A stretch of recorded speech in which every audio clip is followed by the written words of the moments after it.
We are at page number 48 of the textbook and we are solving illustration 10. From the following trial balance of Riddhi and Siddhi, you are required to prepare trading and profit and loss account for the year ended 31st March 2019 and balance sheet as on that date after considering the additional information given below. हमको दिया है opening stock, अभी दिमाग में याद रखने का, opening stock, trading account, debit side. मैं बोलता हूं इफेक्ट्स, अगर आपको उसमें कोई डिफिकल्टी होगा, अगर आपको कोई कंफ्यूजन रहेगा, कोई चीज समझ में नहीं आता होगा, you can ask in the chat box. But I'm sure that those who have read it carefully 100% know the effects. Capital, partners, capital account, credit side. Purchases, trading account, debit side. Wages, trading account, debit side. Carriage inward, trading account, debit side. Sundry creditors, balance sheet, liabilities side. Bills payable, balance sheet, liabilities side. Cash in hand, balance sheet, asset side. Insurance, profit and loss account, debit side. Sundry debtors, balance sheet, asset side. Bank overdraft, balance sheet, liabilities side. Carriage outward, profit and loss account, debit side. Land and building, balance sheet, asset side. Furniture, balance sheet, asset side. Sales, trading account, credit side. Purchase return, less from purchases. Sales return, less from sales. Rent, अब ध्यान से देखना, उन्होंने credit में दिया है. What does rent on the credit side mean? What does rent on the credit side mean? Very good, Tanvi. Yes, it is rent received. So it is profit and loss account, credit side. Bad debts, profit and loss account, debit side. RDD in trial balance is old RDD. हमारे formula में less हो जाएगा. Discount अगर आप देखते हो, debit में 700 है, क्रेडिट में 1000 है, तो it is discount allowed and discount received. Profit and loss account debit side, profit and loss account credit side. Travelling expenses, profit and loss account debit side. Advertisement, profit and loss account, debit side. I want to listen from those 42-43 students who were attending the revision lecture. क्या ये trial balance posting जो मैंने share किया आप लोगों को समझ में आया क्या? अदर्स तो बाय डिफॉल्ट समझा ही होगा. बाकी लोगों को जो नए हैं, are you able to correlate what we learned in theory? Great, thank you. Adjustments मैंने आपको पढ़ने बोला था, अभी उसका अपन असर देखेंगे. आपने पढ़ाई किया है तो बहुत अच्छी बात है. एडजस्टमेंट का डबल इफेक्ट देना है.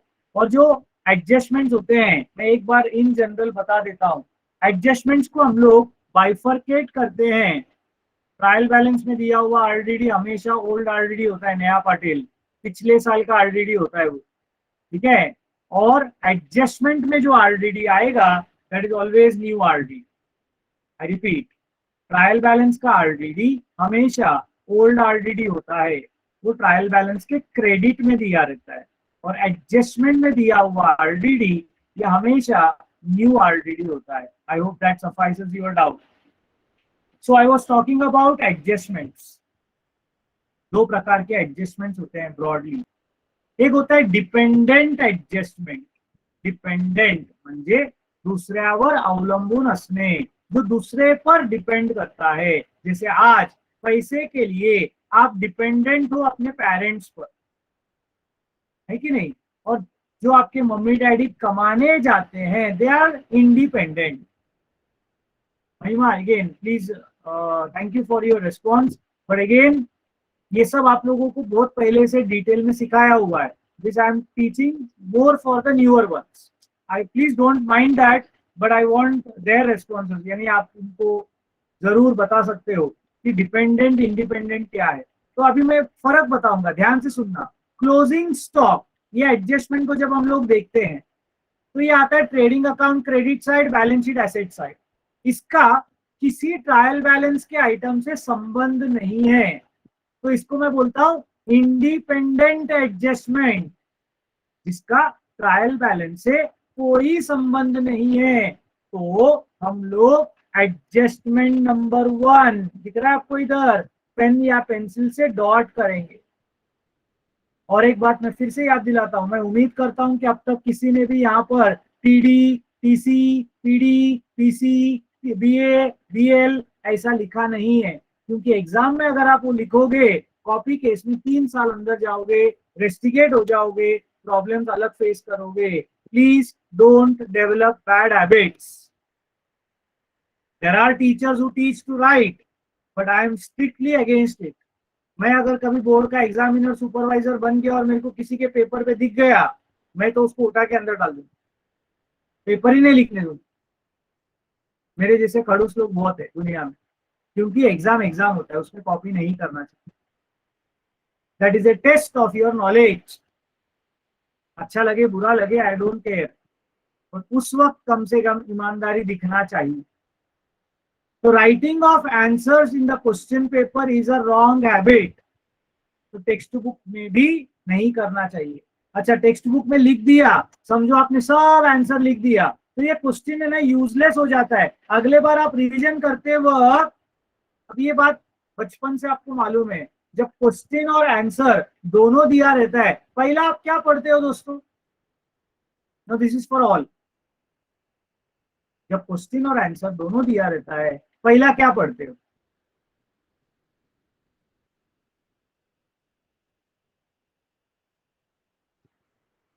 नाइनटी 99.99% लोग आंसर पढ़ते हैं। 0.01% हो सकता है जो क्वेश्चन पढ़कर आंसर पढ़े, विच इज करेक्ट। बचपन में अपने को एक बहुत बड़ा प्रॉब्लम था, अपने आप को जरा छोटा देखो, याद करो first standard, second standard, third standard में अपने को ना पूरा नोटबुक का आंसर फुल बाय हार्ट हो जाता था, फुल। पर एक लफड़ा होता, कौन सा क्वेश्चन का कौन सा आंसर है मालूम नहीं। 1 2 3 4 5 पूछो, सब आता है। 3 4 1 2 करो, गया सामने वाला ताता पापा मामा होता था। रीजन, आपको कभी किसी ने क्वेश्चन पढ़ो करके सिखाया ही नहीं। जे टीचर आले, जे आई बाप होते, सगळ्यांनी सांगितलं आन्सर वाचा, आन्सर वाचायचं, आन्सर वाचायचं, रीड द आन्सर प्रॉपरली। अरे पहला क्वेश्चन तो पढ़ो। और हम लोग यहाँ पर आके पूरा थॉट प्रोसेस ही चेंज करते, क्वेश्चन पढ़ने में ज्यादा टाइम देते, आंसर को कम टाइम देते, क्योंकि क्वेश्चन नहीं समझेगा तो आंसर क्या लिखोगे? तो अगर आपने सारा आंसर लिख दिया तो आप ये ट्रायल बैलेंस का आइटम कभी नहीं पढ़ोगे, आंसर पढ़ोगे जो यूजलेस है। और समझो आपने रद्दी में ये बुक दे दिया किसी को, कोई गरीब आदमी बुक लेगा प्रैक्टिस करने के लिए, उसके लिए ये बुक वेस्ट हो जाएगा, क्योंकि सब कुछ लिखा हुआ है, वो क्या पढ़ाई करेगा बेचारा। तुम बोलोगे सर अच्छा है, कोई बेवकूफ रहेगा उसको आंसर मिल जाएगा, है ना, मतलब थॉट प्रोसेस पर भी बहुत फर्क पड़ सकता है, काउंटर आर्ग्यूमेंट आ सकता है मेरे को। बट मेरा हिसाब है, don't write answers in the text book, not only for final accounts but for any chapter. You can underline, you can make a star mark, you can put dot, you can put tick mark, notations chalega, answers nahi chalega. Everybody there with me in this particular project, let us keep our textbooks clean.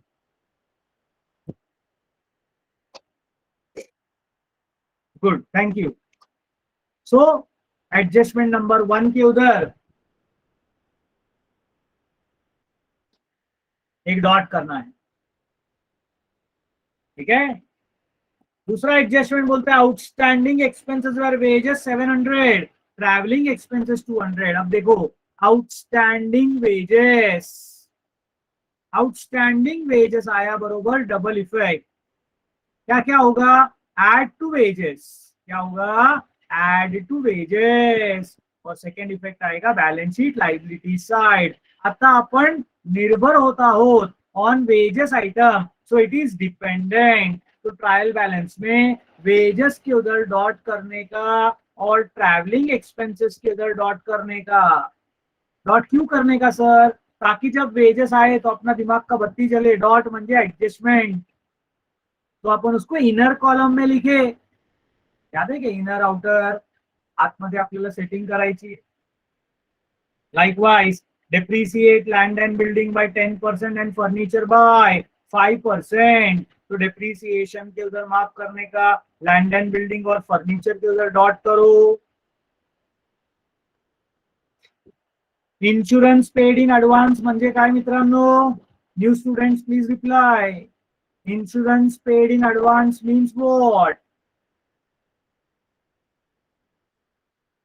Very good. Prepaid insurance, less from insurance balance sheet asset side. And goods of rupees 3,000 destroyed by fire. Insurance company rejected the claim fully.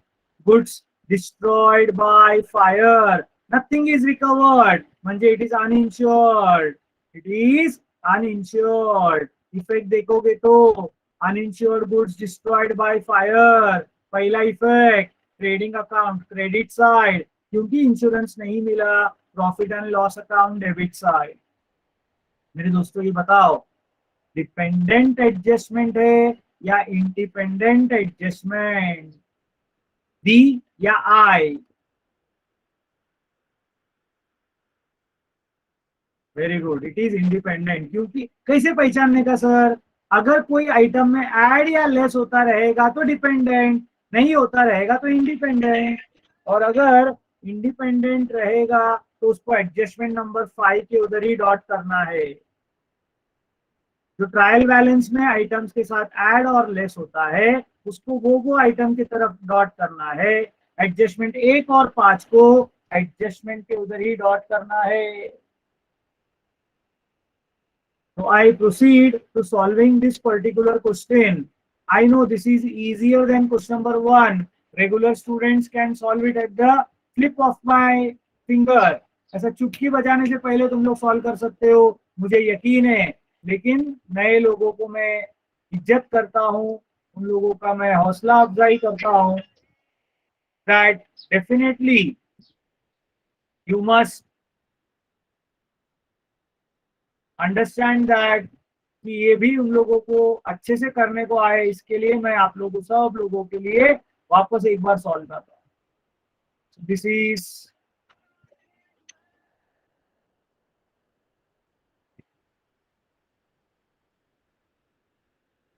Okay.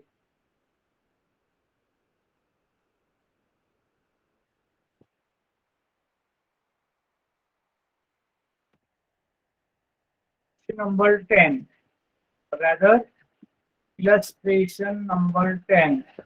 Page number क्या है रे? This is page number 48, right? अच्छा, yesterday also I saw certain people who are writing in the books of, in fact text book में भी ये बड़ा गलती है. फाइनल अकाउंट्स में कभी भी इन द बुक्स ऑफ मत लिखो. आपको सिर्फ पार्टनर्स के नाम लिखने हैं. Messrs Riddhi and Siddhi. पहला पेज में हमेशा हम लोग बनाते हैं trading and profit and loss account for the year ended 31st March 2019. My dear friends, आपका ये जो हेडिंग है ये ऊपर वाले मार्जिन में, आई रिपीट, ऊपर वाले मार्जिन में लिखा जाता है. ठीक है. एक सेकेंड जरा होल्ड करें.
Okay, sorry friends. सो मैं आप लोगों को बता रहा था कि ये हेडिंग जो है, you have to write it in the top most blank area.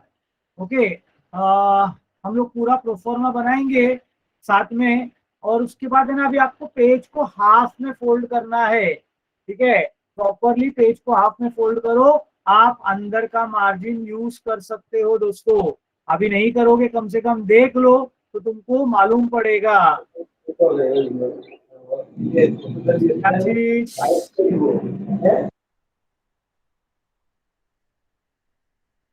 particulars rupees, particulars rupees. I hope everybody knows the format. I'm again asking to the newer ones. जिनमें वाले लोगों ने तो इतना फाइनल अकाउंट्स कर लिया कि सपने में भी फाइनल अकाउंट्स आता रहेगा उनको।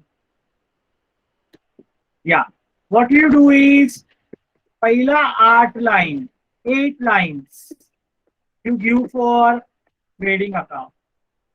पूरा पेज में लाइन ड्रॉ करने का, बीच में 8 लाइन के बाद जो बचता है वो हमारा trading account.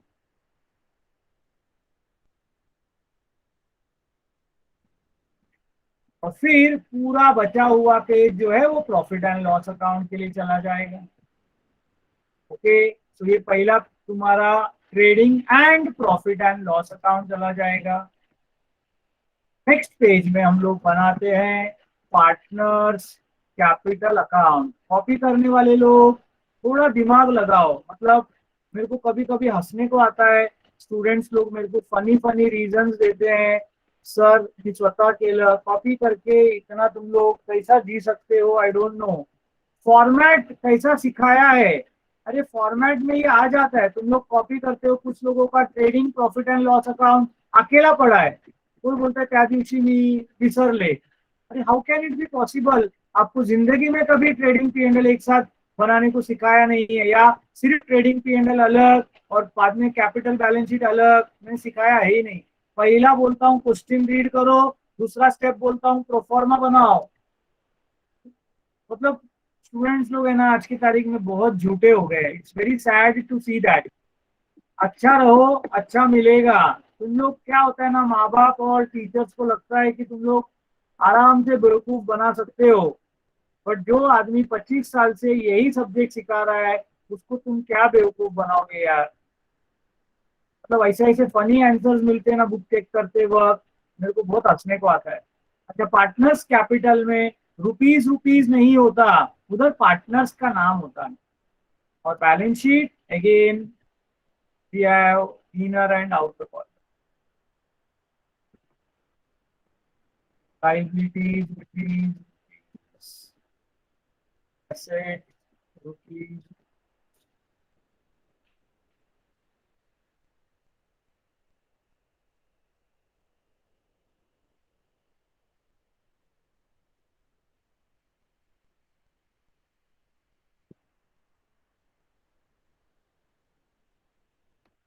Okay, this is how a format is prepared. पहला स्टेप कुछ दिन पढ़ना है मेरे दोस्तों, दूसरा स्टेप फॉर्मेट बनाना है। सीधा रास्ता बताता हूँ, सीधा रास्ते पे चलो, कभी प्रॉब्लम नहीं आएगा। अच्छा, इसके बाद हम लोग प्रोफॉर्मा बनाते वक्त कुछ चीजों का रिजर्वेशन करके रख देते हैं, जैसा ओपनिंग स्टॉक ट्रेडिंग अकाउंट के डेबिट में आता है। अगले लाइन में आता है to purchases less purchase return. Credit side में आता है by sales less sales returns. Profit and loss account में डेबिट साइड में आता है to bad debts add further bad debts. Further मतलब ट्रायल बैलेंस बनने के बाद और किसी ने अगर पैसा डुबाया तो उसको बोलते हैं फर्दर बैड डेब्ट्स। ये हमको एडजस्टमेंट में दिया रहता है। एड न्यू आरडीडी, तो इस साल हम लोग हमारे डेटर्स पर कैलकुलेट करते हैं। लेस ओल्ड आरडीडी, जो हम लोगों को ट्रायल बैलेंस में दिया रहता है। क्रेडिट साइड में आता है by gross profit brought forward. Okay, my request to students like Ananya or Anish Pawar और मे बी श्रेया भावसर, अगर आप थोड़ा आगे जाके मेरे को ग्रॉस प्रॉफिट नेट प्रॉफिट का अमाउंट कैलकुलेट करके बता के रख सकते हो तो इट विल बी हेल्पफुल। अगर कोई जल्दी करता है तो चलेगा, जो भी कर सकता है तुम लोग कर सकते हो, मतलब ये मेरे को बाद में इजी होएगा। पार्टनर्स कैपिटल में हम लोग लिखते हैं टू ड्रॉइंग्स और बाय बैलेंस ब्रॉट फॉरवर्ड। इस तरीके से हम लोग प्रोफॉर्मा तैयार कर लेते हैं।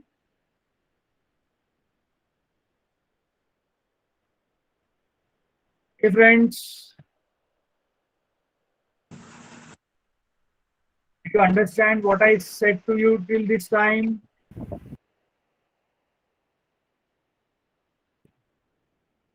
Step number 1, read the question, mark the adjustment.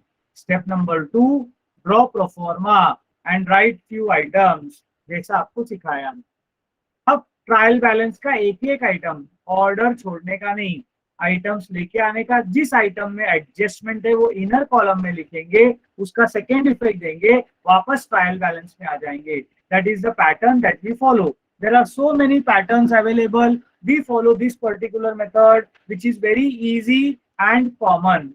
Okay, so the first item here is opening stock. I am thinking that everyone is listening carefully to the postings. अभी आप लिखने को मत जाओ, मेरे को सिर्फ ऑब्जर्व करो मैं कैसा पोस्टिंग करता हूं, तुम लोग को जल्दी समझ में आए।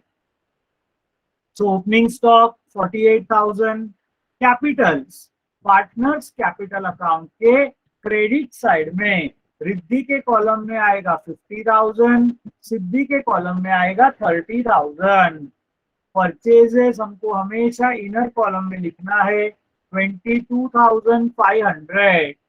और परचेज रिटर्न अगर आप देखोगे तो आपको 500 रुपीज वो दिखेगा। कभी भी कोई भी आइटम लेस करना है तो ब्रैकेट में लिखना है, और इनर कॉलम से आउटर कॉलम में जाना है तो अंडरलाइन करना है। तो 22,500 माइनस 500 करेंगे तो that is 22,000। So far, so clear with all of you. Those who are new, I want a feedback from you all. यहाँ तक ओके है? कुशल काय बोलायचंय का तुला?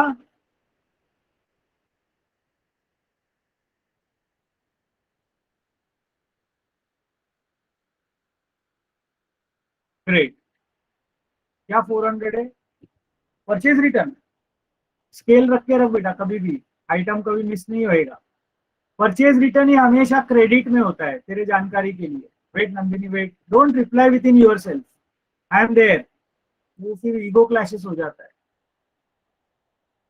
Thank you for your interference, but क्या होता है किसी किसी को अच्छा नहीं लगता है वो, इसके लिए बोला मैं। Kushal, are you clear? It is 500 बेटा। हाँ, स्केल रखो ताकि आपको गड़बड़ ना हो, या जनरल नॉलेज रखो। परचेज डेबिट में होता है, परचेज रिटर्न क्रेडिट में होता है, इसीलिए वो लेस हो रहा है। ऑपोजिट साइड के लोग हैं वो, दुश्मन लोग हैं। सेल्स क्रेडिट में होता है, सेल्स रिटर्न डेबिट में होता है, ऐसा भी याद रखो, है ना। Okay, next we have wages. Wages के बाजू में क्या किया है आपने? डॉट किया है। तो वेजेस इनर कॉलम में आएगा 800। क्यों डॉट किया है? क्योंकि उसमें हिडन एडजस्टमेंट है। कौन सा हिडन एडजस्टमेंट? Outstanding wages. कौन सा? सॉरी, हिडन नहीं, रेगुलर एडजस्टमेंट है, आउटस्टैंडिंग वेजेस। तो ऐड टू वेजेस 700। और ऐड करना है तो ब्रैकेट नहीं डालना है, लेकिन inner column to outer column underline जरूर होगा। आउटस्टैंडिंग वेजेस का second effect, balance sheet liabilities में पहला लाइन में कैपिटल लिखते हैं, इसीलिए दो चार लाइन छोड़कर लिखेंगे आउटस्टैंडिंग वेजेस। कितना था आउटस्टैंडिंग वेजेस? 700 था कि 1,500? ध्यान देने का, बहुत लोगों 1,500 डाल देते गलती से। आउटस्टैंडिंग 700 ही है, तो सेकेंड इफेक्ट 700 का ही आएगा।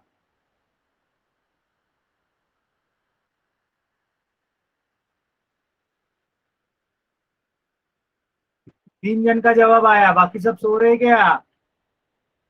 एडजस्टमेंट जहां छोड़ा वापस आने का वेजेस के बाद कैरेज इनवर्ड, कैरेज इनवर्ड वापस ट्रेडिंग अकाउंट का आइटम है, carriage inward amount is rupees 1000. Next we have sundry creditors, balance sheet liabilities side में हम लोग लिखेंगे sundry creditors amount is rupees 27,600. Sundry creditors. वहीं पर आएगा बिल्स पेएबल, वहीं पर आएगा bills payable amount is 20,000. Basic basic चीजें याद रखना. कैश इन हैंड एसेट्स में आएगा, लेकिन एसेट्स में पहले आइटम्स हम लोग जो लिखते हैं वो फिक्स एसेट्स होता है, इसीलिए थोड़ा जगह छोड़ के लिखने का. These are good habits of accountancy. अगर आपने ऊपर लिख दिया तो कुछ फर्क नहीं पड़ता. 2,850. इंश्योरेंस हमारा खर्चा है, इंश्योरेंस में एडजस्टमेंट भी है, तो to insurance inner column, to insurance inner column 1,200. Prepaid insurance दिया है 300, तो less prepaid insurance. Very good पिछा. यस 300. जो नए लोग हैं उन लोग इफेक्ट्स अगर बोलते रहोगे मेरे साथ में तो मेरे को चलेगा. Amount will be rupees 900 in the outer column. Prepaid का second effect balance sheet asset side, जहां पर कैश इन हैंड लिखा उसके बाद आएगा prepaid insurance amount will be rupees 300. वापस ऊपर आ जाएंगे सन्ड्री डेटर्स. इंश्योरेंस के बाद सन्ड्री डेटर्स. सन्ड्री डेटर्स के ऊपर कोई एडजस्टमेंट दिया हुआ नहीं है, तो डायरेक्ट आउटर कॉलम में 32,000.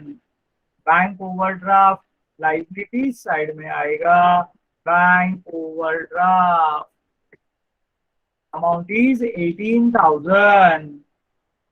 कैरेज आउटवर्ड ये आएगा प्रॉफिट एंड लॉस अकाउंट के डेबिट साइड में. To carriage outward, to carriage outward amount will be rupees 900. फिर आता है लैंड एंड बिल्डिंग एसेट्स में पहले लाइन में लैंड एंड बिल्डिंग एडजस्टमेंट है, तो inner column 42,500. yes, less depreciation at the rate of 10%. 42,500 का 10% आएगा 4,250. माइनस करो 42,500 में से 4,250, तो आपको आएगा 38,250. 38,250. Yes thank you. डिप्रिसिएशन का सेकेंड इफेक्ट आएगा profit and loss account debit side to depreciation on land and building. दोस्तों अगर स्टेप समझ गए ना, it is very very simple. Steps follow करना है. 4,250. Same way furniture inner column 38,700.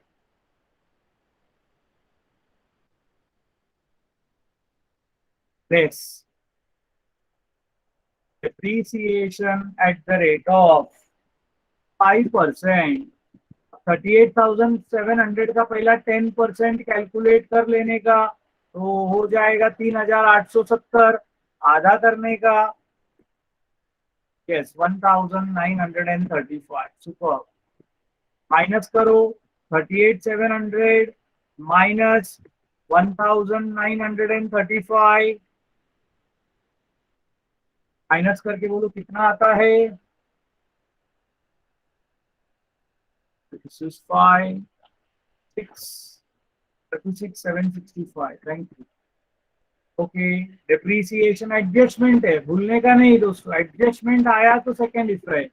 to depreciation on furniture 1935. फिर हमको दिया है सेल्स 47,000, हमने ऑलरेडी जगह बना के रखा है वहीं पर लिखने का सेल्स।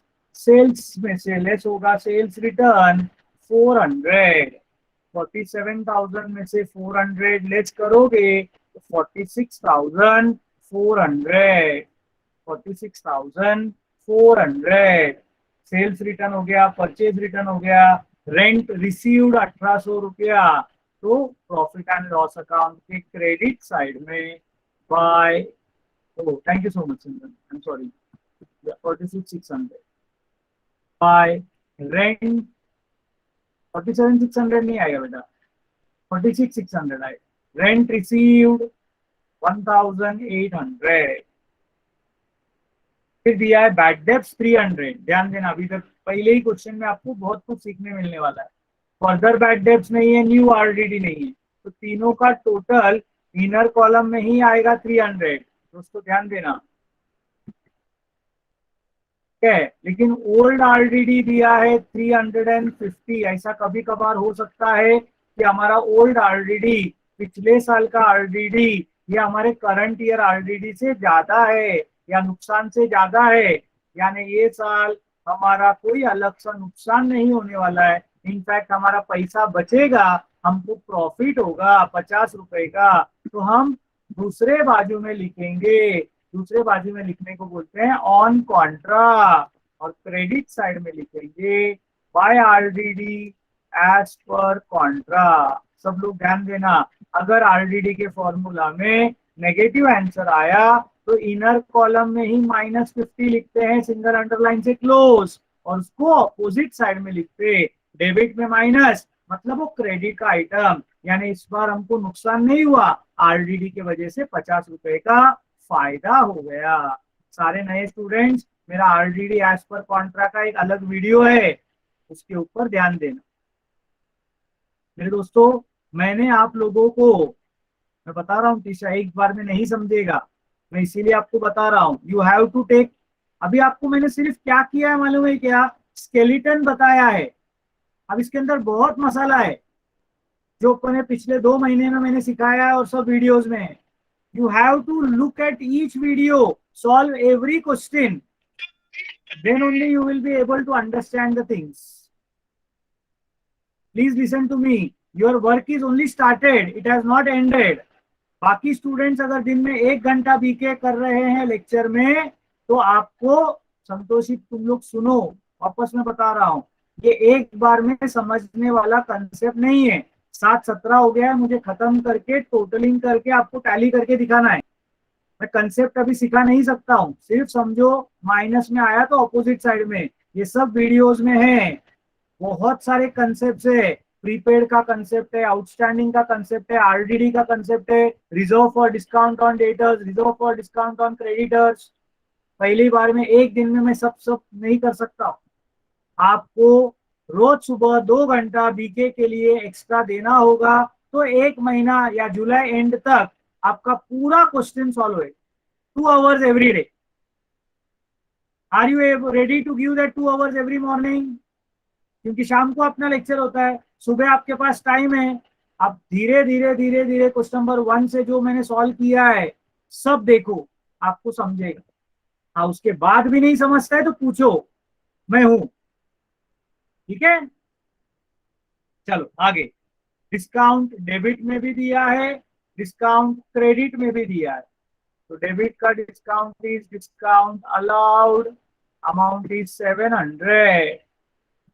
और क्रेडिट में जो दिया है that is discount received, amount is ₹1,000।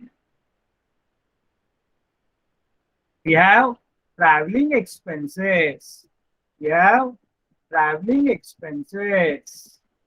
Amount is given as 250. No adjustments. And then we have advertisement. Amount is 4,150. My dear friends, जितने बातें हम लोगों ने ओरली सीखे वैसे के वैसे लिखा है। अब एडजस्टमेंट में दो इंडिपेंडेंट एडजस्टमेंट है, एक है क्लोजिंग स्टॉक और दूसरा है गुड्स डिस्ट्रॉयड बाय फायर। तो क्लोजिंग स्टॉक ट्रेडिंग अकाउंट में टोटल से एक लाइन ऊपर ही लिखते हैं हम लोग, बाय ट्रैवलिंग में एडजस्टमेंट है। Thank you so much, I forgot.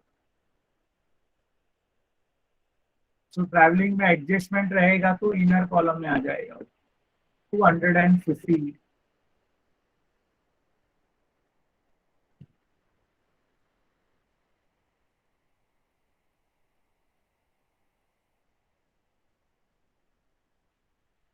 Adjustment है outstanding 200। So add outstanding traveling expenses, amount is rupees 200, total outer column में आएगा 450। okay, thank you so much, इसने भी याद दिलाया। आउटस्टैंडिंग का second effect, outstanding travelling expenses 200। Yes, okay friends. या closing stock मैंने ट्रेडिंग अकाउंट के क्रेडिट साइड में लिख रहा था, by closing stock amount is 48,700। 48,700। Second effect आप लिखोगे balance sheet asset side closing stock 48,700 और दूसरा है goods destroyed by fire, uninsured goods है वो। तो पहला इफेक्ट ट्रेडिंग अकाउंट के ही क्रेडिट साइड में आएगा। सेल्स के बाद लिखते हैं by goods destroyed by fire, amount is rupees 3,000।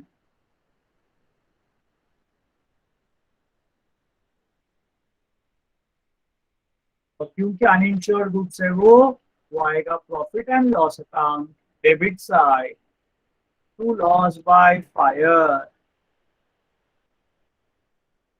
and amount will be rupees 3,000। Clear है, समझ में आया सब लोगों को? ये हो गया पूरा पोस्टिंग का पार्ट। पोस्टिंग खत्म नहीं हुआ है, इसके बाद चालू होगा totalling and finding out the answers. तो क्या करने का, सबसे पहला ट्रेडिंग अकाउंट में 99.99% क्रेडिट का ही टोटल ज्यादा होगा क्योंकि इधर सेल्स है, तो क्रेडिट का टोटल कैलकुलेट करो। if somebody has done it, please help me out fast. Hey Anish, Shreya, Ananya or anyone? Trading account, okay, thank you Sneha। 98,300 इन्होंने किया है, तो मैं फिगर्स ले रहा हूं दोस्तों क्योंकि टाइम कम है। मेन बातें जहां सिखानी है वहां पर मैं रुक जाऊंगा। यस, डिफरेंस क्या करने का देख लो, स्टेप समझ लो। इसका एक टोटल रफ में कैलकुलेट करने का और 98,300 में से उसको माइनस करने का। You will get gross profit carried forward. Minus करो बड़ी and tell me the answer कितना आता है। 25,800। कैंडल में हम लोगों ने ऑलरेडी जगह बना के रखा है, वहां पर लिख देने का by gross profit brought forward 25,800। PNL का कभी भरोसा नहीं होता, कभी डेबिट का टोटल ज्यादा हो सकता है, कभी क्रेडिट का, तो बरोबर से ध्यान देने का। अभी देखेंगे तो ये क्रेडिट ज्यादा दिख रहा है, 25,000 है, इधर 5-6 हजार ही है, तो क्रेडिट ही ज्यादा है यानी प्रॉफिट आएगा अपने को। क्रेडिट का total 25, 26, 27, 28, 650. Okay, thank you. 28,650. 28,650. My dear friends, answers nahi, process is important. To net profit carried forward.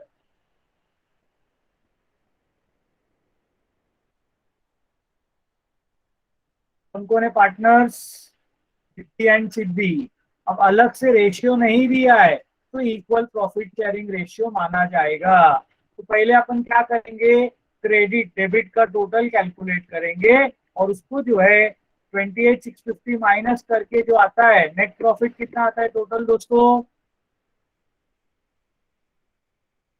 12,365 और उसको डिवाइड बाय 2। और आंसर कभी भी बीके में डेसिमल में नहीं लिखा जाता, आंसर कभी डेसिमल में नहीं लिखा जाता। एक को 1 रुपया कम 1 रुपया ज्यादा, पार्टनर्स भी इतना आपस में चलता है, उसके हिसाब से डिवाइड करो। तो 6,182 आएगा एक को और दूसरे को 6,183। कोई बोलेगा सर मैं पहले वाले को 83 लिखा बाद में वाले को 82 लिखा, बहुत अच्छी बात है, कोई प्रॉब्लम नहीं। इसको पार्टनर्स कैपिटल की क्रेडिट साइड में by net profit brought forward 6,182 6,183। Drawings तो यहाँ पर दिया हुआ नहीं था, हमने प्रोफॉर्मा बनाया तो डैश दे देने का, तो ये आएगा। अच्छा मैं एक बार वापस पूछ लूं, कैपिटल्स शुरुआत में 50,000 और फिर 30,000 थे, अभी 56,182 और 36,183 हो गया। यानी ये कौन सा कैपिटल है दोस्तों, फिक्स है कि फ्लक्चुएटिंग है? नए स्टूडेंट्स लोग जवाब देंगे तो अच्छा लगेगा, ऑफकोर्स सुनने वाले लोग को भी याद होना चाहिए ये फिक्स्ड है कि फ्लक्चुएटिंग है। सर बघून सांगतो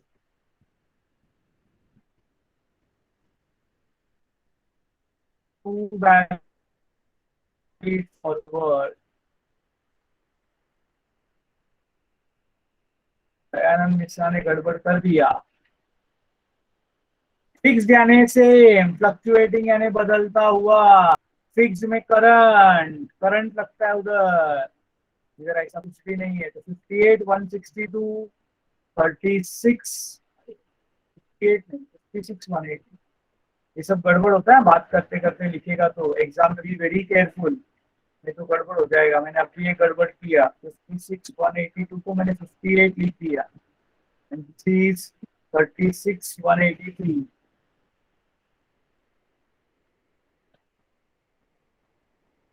ये दोनों को हम लोग लेके आएंगे to balance sheet liability side, right there Capitals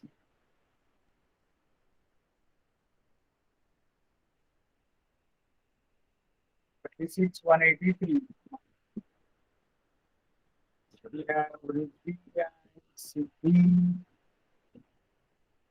सिद्धि का कैपिटल है 56 182, सिद्धि का कैपिटल है 36 183। तो कितना आता है 92,365। आखिरी काम, एसेट्स का टोटल लाइबिलिटीज का टोटल मैच होना चाहिए, दोनों साइड का टोटल कैलकुलेट करना चालू करो।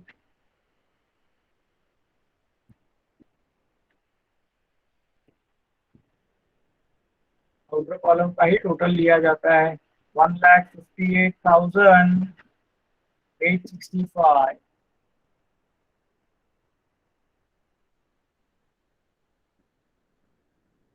This is how you solve a question of final accounts.